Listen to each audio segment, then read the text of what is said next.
The White House press briefing room was usually a place for official statements and carefully controlled discussions. But today was different. This wasn't about a politician. It was about one of the biggest names in combat sports, Conor McGregor. Dressed in a sharp navy blue suit, McGregor still carried the presence of a fighter. His posture was firm, his gaze intense. Standing beside him was White House Press Secretary Caroline Leavitt, who turned to the crowd with a smile. Ladies and gentlemen, today we have a special guest. Not just a world-renowned fighter, but also a successful entrepreneur and leader. Conor McGregor is here to share his thoughts following his meeting with President Trump and to speak on behalf of the people of Ireland. Her words immediately created tension in the room.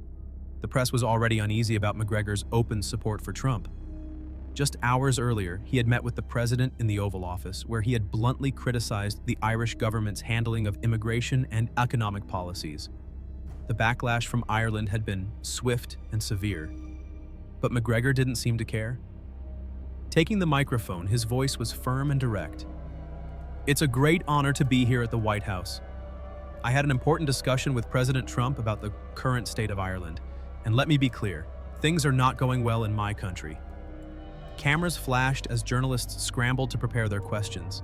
The first came from a CNN reporter. "Mr. McGregor, the Irish government has stated that you do not represent the voice of the Irish people. How do you respond to that?" McGregor smirked. "It's true, I wasn't elected, but I listen to the people, I hear their frustrations. And sometimes when leaders refuse to acknowledge the voices of their citizens, someone has to step up and make sure they're heard." The flood of questions continued. Another reporter jumped in. "You said you discussed immigration policies with President Trump. Many believe your statements on this issue are dangerous and could fuel division in Ireland. Aren't you concerned about the impact on immigrant communities?" McGregor shook his head. "I'm not targeting anyone. I'm just speaking the truth. If a government fails to protect its own citizens, people have every right to question it. The United States does it, so why can't Ireland?" A low murmur spread through the room. The White House stood behind McGregor, but the media wasn't going to let his words slide without a fight. He had faced challenges in the ring, but this was a whole different kind of battle, and the real fight had only just begun. The tension in the White House press room was rising. Journalists bombarded Conor McGregor and Caroline Leavitt with relentless questions, trying to corner him. But McGregor, just like in the ring, had no intention of backing down. Leavitt kept her composure and smiled. The White House is honored to welcome one of Ireland's most prominent figures, Conor McGregor. President Trump had a meaningful conversation with him today, and Mr. McGregor would like to share some of his thoughts. McGregor took the microphone and exhaled deeply. "Ladies and gentlemen, I'm not here as a politician.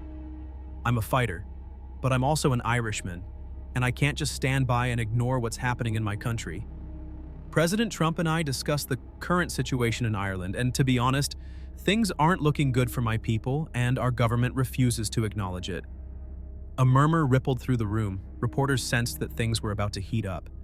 A CNN journalist jumped in first. "Mr. McGregor, you've expressed support for President Trump, but his immigration policies have been widely criticized around the world. Are you against immigration as well?" McGregor tilted his head slightly as if he had been expecting the question. "Look, mate," he said, his voice sharp and unwavering. "I'm not against immigrants. But let's be real. People who pay taxes and contribute to their country should have a say in its future. When a government prioritizes everyone else over its own people, that's a problem. This isn't about hate. It's about making sure the voices of the people are heard." The journalist quickly interjected. "But don't you think statements like yours could fuel division and put immigrant communities in Ireland at risk?" McGregor chuckled and shook his head, pulling the microphone closer. "You lot do this all the time," he said. "The second someone speaks the truth, you slap a threat label on them, but I'm not targeting anyone. I'm asking simple questions. Why is our government putting Irish citizens second? Why are our tax dollars being spent on issues that have nothing to do with us? And most importantly, why is it wrong to ask these questions?"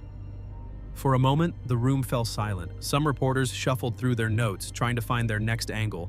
Then, a BBC journalist spoke up, more forceful this time. "Mr. McGregor, The Irish government has described your statements as misleading and divisive. How can you be so sure you represent the real opinions of the Irish people? McGregor scanned the room, then let out a short laugh before his face hardened. Of course, they'll say it's misleading, he said, because the truth makes them uncomfortable. But let me ask you something. Does this so-called trusted government even talk to the people? Do they know how ordinary Irish citizens feel? Or are they just making decisions from behind closed doors? A wave of whispers spread among the reporters. McGregor's words had turned what was meant to be a controlled press briefing into a direct challenge to the Irish government. Sensing the rising tension, Caroline Levitt stepped in, trying to restore order.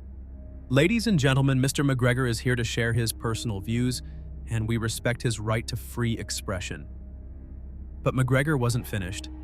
Locking eyes with the press, he added, "You can attack me. You can twist my words.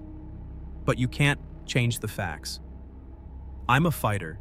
I've battled through challenges my entire life, and I've never backed down. And I sure as hell won't start today." The tension in the room was at an all-time high.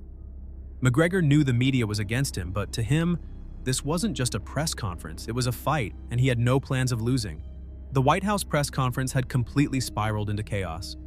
Conor McGregor's bold statements, the media's loaded questions, and the escalating tension had turned what was supposed to be a formal government event into a full-blown political showdown. Even Caroline Levitt was struggling to keep things under control. But for McGregor, this was nothing new. He was a fighter, whether in the ring or on the microphone, and he wasn't about to back down. A reporter quickly stood up and fired off a question. "Mr. McGregor, you're a fighter, not a politician. Why are you making such strong statements about immigration policies? What makes you an expert on this issue?" McGregor turned to the journalist and smirked. "Look, mate," he said with a hint of sarcasm, "I'm not an academic. I don't sit behind a desk analyzing numbers all day. But I'm out there in the real world. I talk to people, I know what they're going through, what pisses them off, who they feel betrayed by. Politicians love to make fancy plans on paper, but unless they step out and listen to their own people, they'll never understand reality. That's why I'm here." The room fell silent for a brief moment. Then a CNN journalist jumped in. "Mr. McGregor, many experts say your statements are misleading. The Irish government has even stated that your views do not represent the country. What's your response to that?" McGregor shook his head and let out a small laugh. "Of course, they'll say it's misleading," he said, "because the truth makes them uncomfortable, but let's be honest. Are my words really wrong? Is my government putting Irish citizens second or not?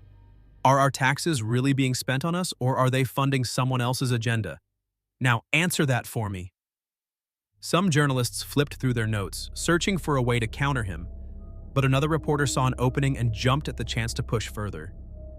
"Well, Mr. McGregor," the BBC journalist said, raising his voice slightly, "you've openly expressed support for Trump. What do you think about his policies? By standing with him, are you endorsing everything he stands for?" McGregor's smirk widened slightly. "Now listen to me," he said, his voice growing sharper. "I'm Conor McGregor. I don't follow orders from anyone. I make my own decisions. If I respect someone's work ethic, vision, and dedication to their country, I'll say it. But you lot are trying to frame me as some kind of political figure. I'm not here to play politics. I'm here to speak the truth. I'm here to be a voice for the people. And if that makes some people uncomfortable, maybe it's because the truth is uncomfortable." The room erupted in murmurs. Some reporters whispered among themselves, while others quickly scribbled notes, trying to twist McGregor's words into a new headline. Sensing the tension, Caroline Levitt stepped in. "Ladies and gentlemen, Mr. McGregor is here to share his personal views. And like everyone else, he has the right to free speech." But McGregor wasn't done. He leaned toward the microphone and delivered his final blow. "Listen," he said, "you can attack me, you can twist my words, but you can't change reality. I'm a fighter. I've fought through struggles my entire life and I've never backed down. And I won't start now. Because what I'm saying isn't just being heard by you. It's being heard by millions. And now they're starting to question what's really going on." For a moment, the room went completely silent. Even the reporters weren't expecting McGregor's final words to hit this hard. As the press conference ended, reporters rushed toward McGregor, still throwing out questions.